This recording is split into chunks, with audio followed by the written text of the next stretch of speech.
Aransas Pass city leaders have been working on a comprehensive plan over the past 3 years to help the city grow economically.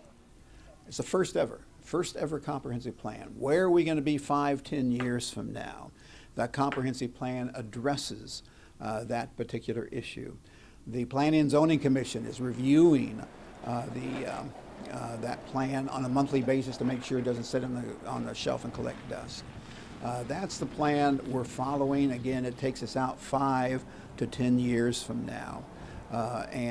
Every community has to have a strategic plan, a formal strategic plan, not just something written on paper by a bunch of people getting together. It's got to go through the community, through hearings, has to be adopted by planning and zoning and the council. And all of that has occurred. It's in place right now, but it's as fast. An interesting point, I've never dealt with this before. An interesting point is the growth is occurring so fast here that normally you update a comprehensive plan every 5 years approximately. We're going to have to do ours in about 3 years, update ours, because the changes are occurring so fast.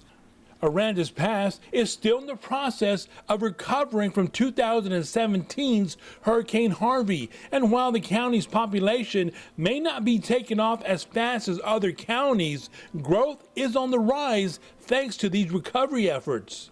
The amount of improvements in the community that have occurred in the last 3+ years, they're quite significant. When compared to what is in place right now to what was in place prior to Hurricane Harvey. For example, the Civic Center has improved considerably since the storm. Another example is the water tower. The water tower was a multi-leg steel tower prior to the storm, which blew over. The only water tower to collapse during that massive storm along the coastal bend area. We now have a state-of-the-art water tower. Those are just two examples of how Aransas Pass has come out stronger following the storm than what they were prior to the storm. Another example is the housing. Before Hurricane Harvey, there was a certain amount of housing in the community, and a number of the houses were in pretty bad shape, very bad shape. The storm destroyed many of them, and there's a lot of infill in the community now. Where those houses did stand and are now demolished, new houses are built. New apartment complexes are being discussed and are being built right now. The city of Aransas Pass continues to see a trend of positive growth in both residential and commercial development as a result of the city council's emphasis on strategic economic development policies and investments. One of the things that you have to have in place before you're going to have a strong economic development base is strong infrastructure. That's a basic element for economic development in any community in the world. That's the case here also.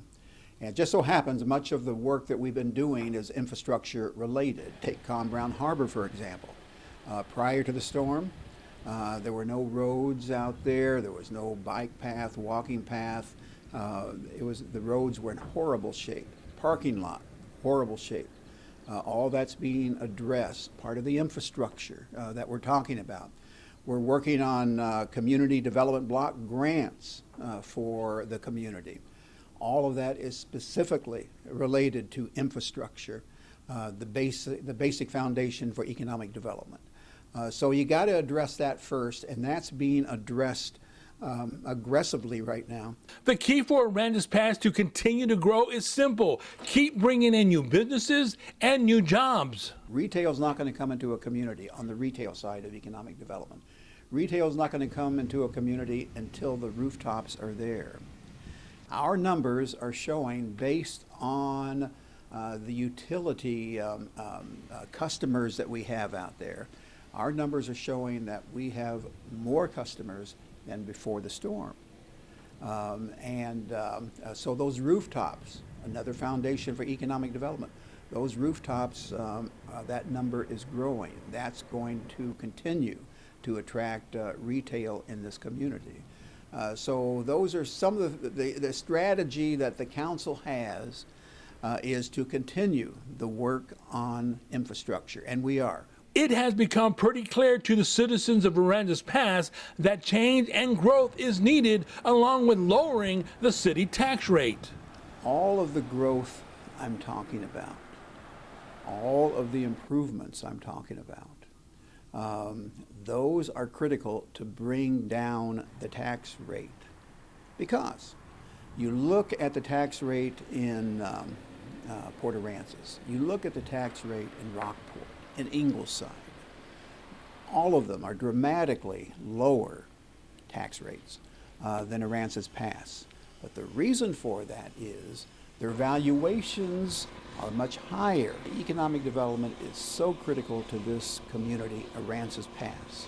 We have to improve the valuations in the community, the building valuations, the home valuations, the business valuations.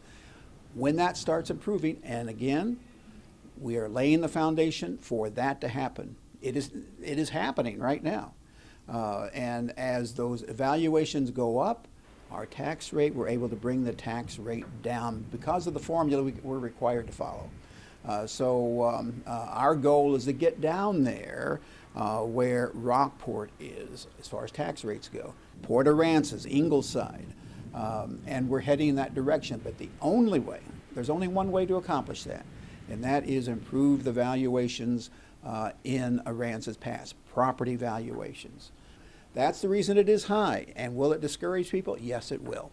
But we just can't get discouraged. We have to work at improving it, improving the valuations so that the tax rate can go down.